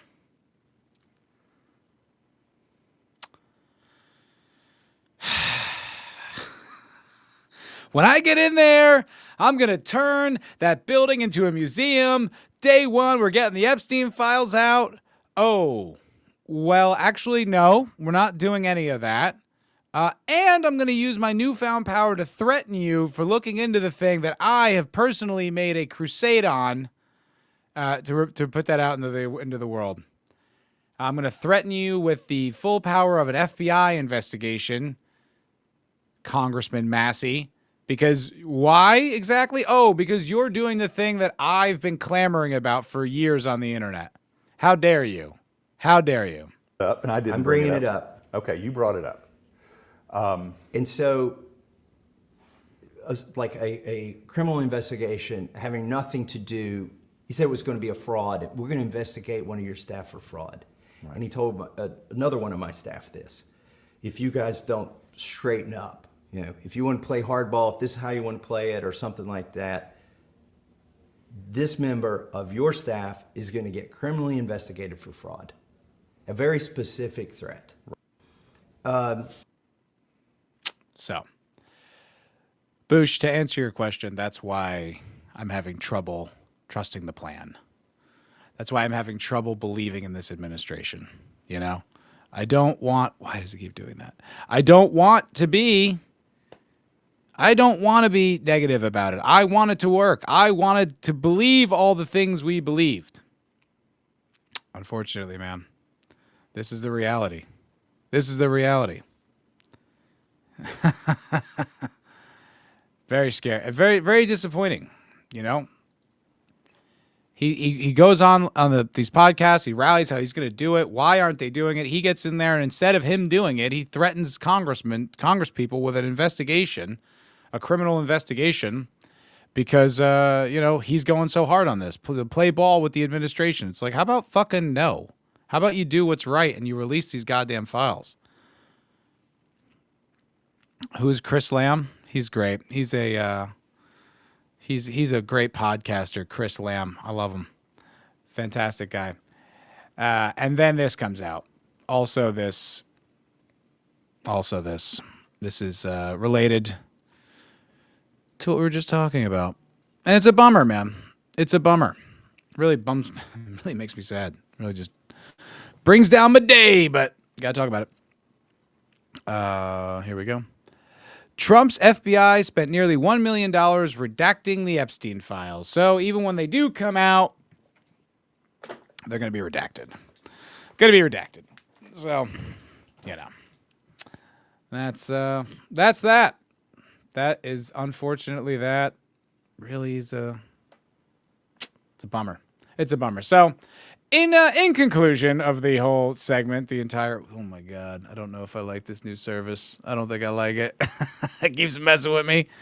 In conclusion, it's pretty upsetting. I want to be wrong. And if I am wrong, I will come on here and I will say it. I will say that, hey, look, you know what? I should have trusted the plan, and I was, preemptively hysterical.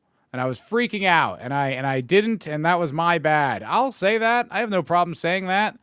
I was freaking out about the Iran war, which I still think we shouldn't have done, but it didn't turn into a regime change like I was worried about, because I was like, oh, there we go. There goes the future of the country, and that's that. That's a wrap, A few months in, and there we go. We threw it all down the toilet, but that didn't happen.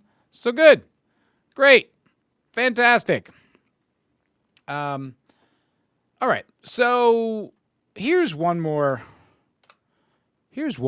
fun little story, and then we'll wrap up for today. This was going around. This is a spicy clip from Tucker Carlson and Piers Morgan, which I thought was pretty amusing, and I have some things to say about it. And also, Nick Fuentes has something to say about it. And guess what? I disagree with him on this. So let's this was fun from the Tucker Carlson show and Piers Morgan interview. Tranmere. Have you read about this? Go on. She's a mother of 4. I think she's a nurse, and she gets beaten up by her boyfriend. He beats her up. She goes to the hospital, and she texts someone, a buddy of hers, a friend of hers, a girlfriend of hers, and describes the man who beat her up and sent her to the hospital as a, quote, faggot. He's a faggot.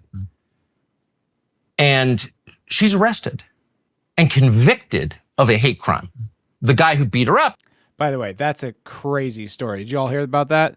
The woman in England who got beat up by a man and then called him a fag, and then she gets arrested? Bro. That country, man, I feel so bad. Like, England is so cooked. Europe is crazy. I knew this guy. This was years ago. I was catering with this guy, and he was an English dude. And we were talking about whatever. And I was talking about, we have free speech in this country. It's the First Amendment. It's protected. And he goes, oh, I don't know if that's okay. I don't know if that's good. I'm just like, well, we do. It's an important value. And now you see, man, just how quickly, dude, just how fast that can turn into complete oppression. Like, in a private text message, you call someone a fag and then you go to jail? That's insane. Like, I don't know why the people, and I'm not calling for this, but I don't know why the people of like the UK or these European countries aren't like rioting. I would not be able to contain my anger if that happened in this country. If someone was like getting arrested after she got assaulted, like I like at the very least, why aren't there massive protests like outside that jail? Oh, she was on Piers today? Was she really? Oh, that's great. Is there a clip of that, Zach? Could you send me that clip? Because I would absolutely play that. Because That is that's crazy, that story. That wasn't why I was pulling this up. That was just like a little side note because this is turning into something else. Matt's censor is too strong. Well, I don't want to be arrested for inciting violence, Bush. I don't know if that's what you're referring to, but also I don't think it's productive. But I just feel like I would be so enraged. I would be so enraged if that was like what was going on in my country. If some woman got assaulted and then called the guy a faggot and then she got arrested, I would be insane. I'd be losing my fucking mind. Is not arrested or convicted. And then she goes through this whole kabuki, which is now required, where she prostrates herself before the judge. I'm sorry, it was not a homophobic rant. By the way, you're allowed to be homophobic if you want in a free country. You can have any view you want. Yeah. But no, because she used the word faggot, she's arrested, and the guy who punched her in the face was not. That story tells you everything. Well, I don't know that story. If it's exactly Daily Mail, baby. Okay. Pictures of her and everything. I'm not doubting it. I'm just saying I need to look into it. But if that is how you've told it, obviously it's ridiculous. Would you say the word faggot on camera? No. Why? Because you don't want to get arrested, do you? Doesn't want to be arrested. Because it's so harmful to people? No. Is that like gay bashing? What's wrong with that? No, actually, my whole issue with the whole trans debate, for example, is you don't need to slide into actually saying derogatory stuff about trans people to make the point that women's rights should be protected. Yeah, but the point is, Piers, is that the line can start to be drawn anywhere. It can start to become arbitrary. And, if it's not derogatory, it can be questioning them. Because that was considered derogatory. That was considered hate speech, on very recently in the United States. It wasn't legal, but you faced social repercussions. You could be banned. You could have your channel removed if you're a YouTuber. You could have your Twitter account banned. I mean, and you see how far it goes. Like Nick Fuentes, he couldn't fly. He still can't bank. There's all these limitations on like his ability to live in the world, and he didn't commit any crimes. He just got, chastised by the system, but he didn't actually commit any crimes. He didn't hurt anyone. And so it's like, yeah, you don't have to. It's like, sure, you don't have to disparage to say, to fight against trans ideology. But once you decide, like once that becomes like, well, now we have to kind of guard speech. It's like, well, then where does it stop? Where's like, when does disparagement end and derogatory terms begin? It's like, well, whoever the hell decides. Or aren't you rioting, Matt? Well, it would. I believe in peaceful protest, Sension. I think peaceful protest is the way. Be like Gandhi. You don't need to. Well, I agree. So what? I don't believe. No, but it's a magic word. I don't believe in needlessly sneering. Well, I'm not smearing anybody. I just think. But why would you use that word? Faggot? Yeah. I just did. Yeah, but would you use it? Faggot. Okay, but why? And I'm using it because you're not allowed to, because you're... I'm allowed to. Go ahead. I don't want to. Say, I love gay people. Faggot. I'm allowed to. I just choose not to. This chick just got arrested for it and convicted. Right. So that doesn't have a chilling effect on your ability to... Look, there are people watching this who will be offended by the use of the word I'm sure chick. they will. I'm not anti-gay. I never have been. I can use any freaking word I want. Offended by the use of the word chick. But also, look... Can we be... I meant peaceful, sentient dildo. Peaceful protest. Hunger strikes and such. Why do we care if people are offended? Like, I know this is a boomer take, but why? Like, don't we realize that doesn't fucking matter? That people can be, like, offended. And it's like, okay, that's too bad. If I know you... if I'm friends with you, if you're in my personal life and I say something that like honestly hurts your feelings or is like offensive to you, okay, that's different if you're my friend. But just hearing offensive things, like, why does that matter? I hate to go back to the Israel thing, but it's like, Randy Fine celebrating dead babies in Gaza. I find that offensive. You know what I mean? Like, I find that extraordinarily offensive. But like, fucking so what? The problem is that, it's not that it's like it reflects like his policies and like what he wants to do and the fact that it's actually happening. If there was no war and he said that, I'd be like, well, that guy's disgusting, but it shouldn't be illegal. It shouldn't be something that we need to cater to. And it's not about my feelings. It's about the implication. It's about the policies. It's like your feelings. Who cares? Who cares? It's an excuse to exercise power. Matt's about to drop the N-bomb. Well, we're going to get into that very subject, actually, in just a moment, Papa Cotton. We're going to get into that. Boosh McFadden, we're watching it happen right now. Piers gives the word too much power. It has control over him. Right. You know, I mean, also like he's actually risking, you know, clearly like prosecution in England.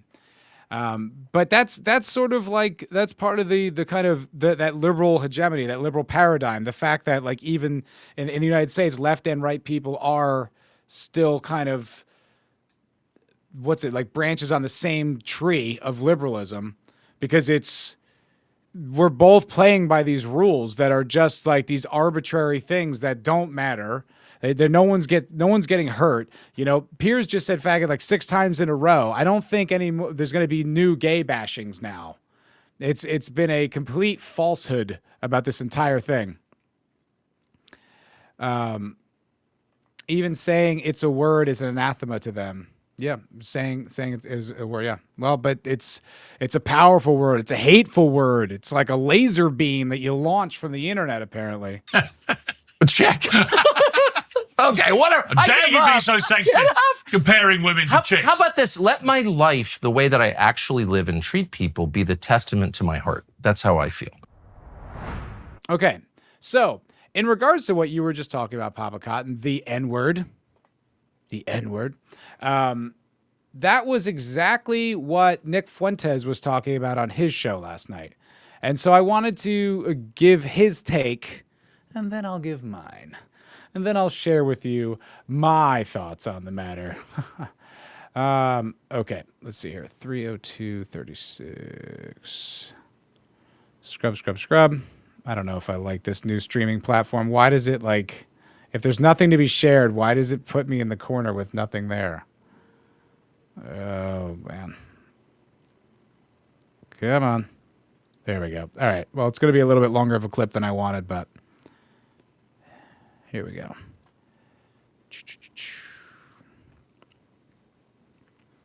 Great. All right. So, yeah. So this is Nick Fuentes talking about this very clip that we just watched.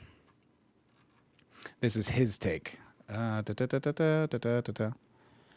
I saw that, Zach. It's about that guy who he got arrested for posting a picture of himself with a gun in the United States. Crazy, dude. That like nuts, man. There's gonna be a violent reaction in England. They're really playing with fire with this stuff, dude. They keep arresting people for saying things that like don't mean anything, showing them with a picture of a gun. So what about people in the British military? If you were a British soldier and there's a picture of you holding a rifle, do you also get arrested? Unbelievable. If you said about 4 more times that succubus from South Park would turn him into a dragon, that's funny. I remember that episode. I need about tree fitty. I do hate Christopher Nolan. That's true. If anyone can be locked up for speech, Chris Nolan could be on the list. All right, this is what This is what Mr. Fuentes had to say about the situation. Is this the right time code? Yeah. No, unmute. Because this was my first thought. Stop me if it was the same for you. When Tucker was pressing Piers to say faggot and retard, my first thought was, why don't we just say nigger while we're at it? Why don't we say that? But just as quickly as I thought that, Piers Morgan said it. Piers said, well, what about the N-word? And Tucker said, oh, I never say the N-word. It's an ugly word. It's like, dude, come on. So in 2025, we're going to say retard and faggot. By the way, did that ever become controversial? I don't think anybody really ever stopped saying retard and faggot. Certainly not retard, maybe not faggot. But in 2025, dude, again, you have people in blackface all over Instagram. You've got Gypsy Crusader throwing up Roman salutes and calling Cuff'em a nigger. And in 2025, you think it's edgy to say retard and fag? So I think I guess I'll just start here. I'll just start weighing in here. So This is interesting because I think his point, Nick's point, is correct in principle, right? It's a principled position, and he's right.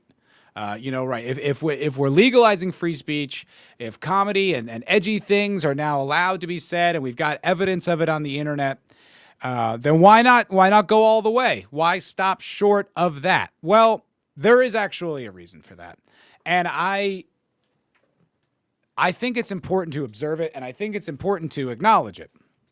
The thing is, like, I live on the internet. I feel like a lot of you guys like spend a lot of time on the internet, and Nick certainly does. And Nick's young. Nick's in his 20s, right? He sees the changing tide. We all see the changing tide. We see the whole system changing in front of our eyes, and we're recognizing that. That is not everybody. And that concept of the Overton window is a very real thing. It is a very real thing that does need to be acknowledged and respected. I mean, that's what edgy means. When you say edgy jokes, like you go up to the line, and the line is what's acceptable in society. And you do like a little dance, if you're being funny or you're being edgy, you do a little dance with the line. But the line exists. Whether you think that that's correct or acceptable is not. Now, when Tucker says faggot and retard, what he's doing is it's like he's embracing the new Overton window, right? We went so far, it used to be literally you couldn't, misgender someone without losing your job, and now we've taken so many steps in the correct direction culturally to be able to be able to do that without any significant repercussion. This is just going to be conversations. Nothing's going to be happening. There might be people, they'll probably go around on Reddit that Tucker Carlson said these things, and God forbid, but nothing will really come of it. That's not true if you say the N-word. Saying nigger, being Tucker Carlson, is not the same thing. What that would do would completely would make it so easy to destroy him for the rest of his life and career.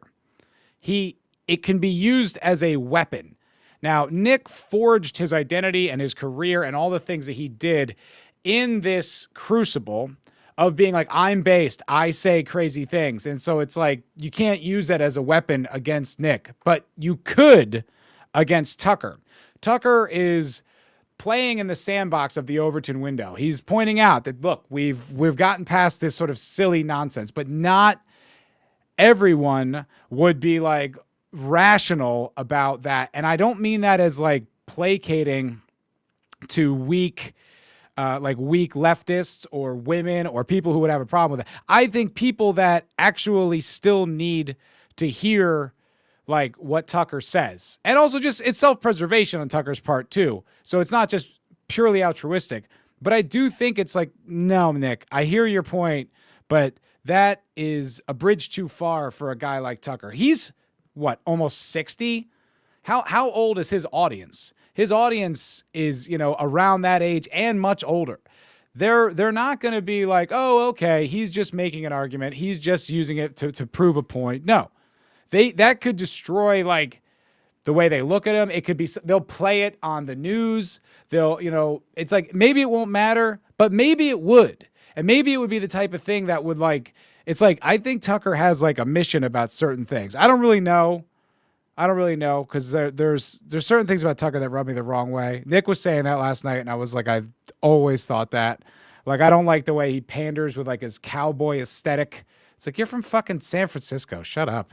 But I think it's like, for him to like get the word out, like in the way that he does these interviews with guys like Scott Horton and Daryl Cooper and Dave Smith and Nick Fuentes, talking about Israel, talking about these subjects that have been like completely verboten and banned from society and discourse for years. If you go that far, if you take you take that spear and you say, I'm just going to do it for the sake of doing it, it's like, well, there could be very serious repercussions that would stop all of that progress. So I actually disagree with him here. I see what he's saying. And Nick also made a bunch of other points in this podcast about how it's like, what that really is is Nick clip farming? I'm sorry, is Tucker clip farming? That it isn't just, it's like he's saying these things so that the clip will go viral. I'll play it on the show. People will talk about it. It'll go on Instagram, blah, blah, blah. And I'm sure he's right about that. But I heard that point and I understood what he was saying for the principle, because he's like, it is still risky. And it's like, yeah, it's risky. That's the point. I think the thing that Tucker, the sandbox, like I said, the fact that he's playing is like kind of like, it's like validating the fact that these words are now, it's like, we're not being ridiculous about this. We have not got there with that word, and we may never get there with that word. So it's like, I hear your point, but he's not you. He's not like fighting there with like, armor on, with like, take me out. I don't give a shit. Like, I think it's like, it's different. That's my personal take on that. Like when I heard him saying that last night, I was like, nah, I disagree with you. I hear your point. I understand why you're saying it, but I don't think that's accurate. I don't really think that's accurate. Sencha Dildo. Tucker pressed the say bad word crap on the limey retard, but when he got pressed back, he folded. It's pretty simple. Fine. That's totally fine. And I think like, that could be what happened. That could be very much what happened. But also what I said could have been what happened too. It's nuclear. It's nuclear. It's not the type of thing that you just like a guy like Tucker Carlson, a newsman, that could just be something that it's like they're still doing it with Nick. Every time Nick even comes up when he's not even in the room, it's like he has to apologize for jokes, for Hitler jokes and stuff and all the horrible things he says about mostly which were done sarcastically and comically. But it's like that could just be the end. It could just be the entire conversation could be about Tucker saying the N-word. And I don't think that gambit pays off. I don't. I think it's like, yeah, okay, the point is proven that there are still sacred words you can't say. It's like, fair. Yeah, you're right. But that doesn't mean like for him to be like, nope, I'll do it. I'll risk everything. I'll be brave. It's like, no, I don't really think that works. I don't really think that, like I said, I don't think the reward is worth the risk. It's like, we'd be like, oh, cool, he said it. And then it's like, the rest of his life, he's going to have to live that down. It's like, I don't think like that's worth it to him personally. But faggot is fine for a newsman. Well, apparently so. That's my point. The Overton window is shifted, which I'm so sick of hearing about the Overton window, but it is a relative to this conversation term. But that's the point. Yes. Yeah. The president called Tim Walz a retard. Yeah. It's different. It just is. But if he called Elon Omar a nigger, it's like, well, okay, it's a different conversation. Very different conversation. So yeah, these things they have different weight. You can't just pretend that they don't. You can't pretend that the thing is, it's not, that they're, well, it's just words. It isn't. We know that. We all know that. What's up, Man of War? How you doing, buddy? Damn, didn't know Matt studied tap in addition to acting. Tap. I don't get it. Didn't know Matt studied tap in addition to acting. What is this? I don't get the joke. I'm trying to figure it out. Anyway. Boosh. Yeah, but Tucker would say he wouldn't use that word because it would damage his career. Peers refused to admit it. Wait, hold on. But Tucker would say he wouldn't use that word because it would damage his career. Well, no, actually, Tucker did, as Nick illustrated, Tucker was like, oh, no, I would never. It's too hateful. So he actually copped out. He didn't confess what I just said, which is that, no, that word is still nuclear and people have a negative reaction. Like he pretended like it was his own personal morality. So he bullshitted. Peers refused to admit that it was, why wouldn't he say it? Yeah.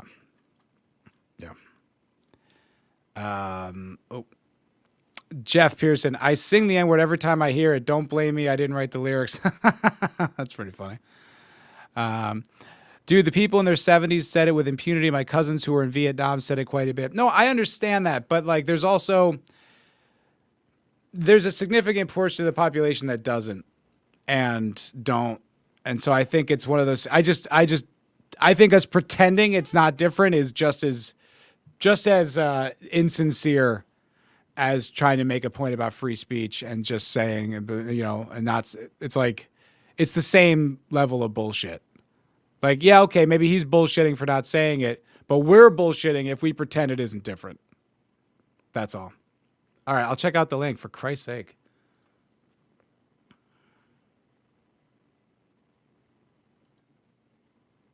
Is it the...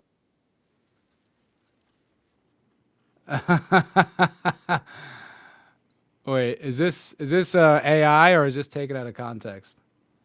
2 years ago? Probably not AI. All right, let's just see. All right.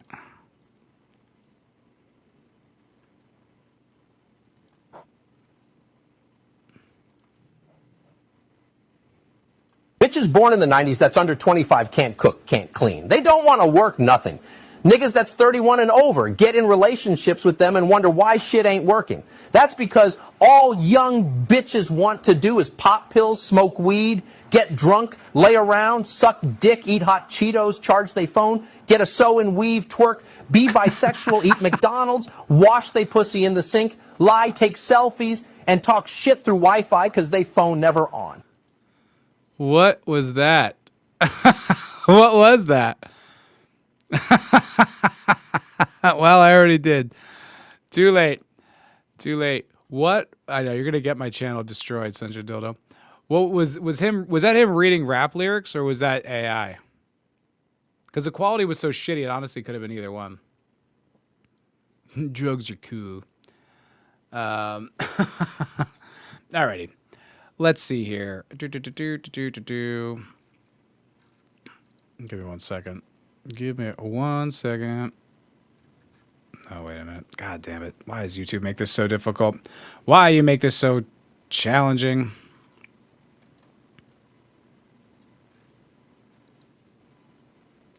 I always forget how to do this. There we go. God, it's so stupid. Every time. Every week I forget how to do this. All right. Cool. Okay, cool. I've got you going to Neon Leon. Go say hello. Go say hello. But we're going to wrap up this episode of the MFer podcast. I thank you very much for watching this show with me, folks. You're fantastic. That was quite the odyssey we went on together. 92nd episode in the books. Another 8, and we are at number 100. It's going to be a big day. That's going to be a big day.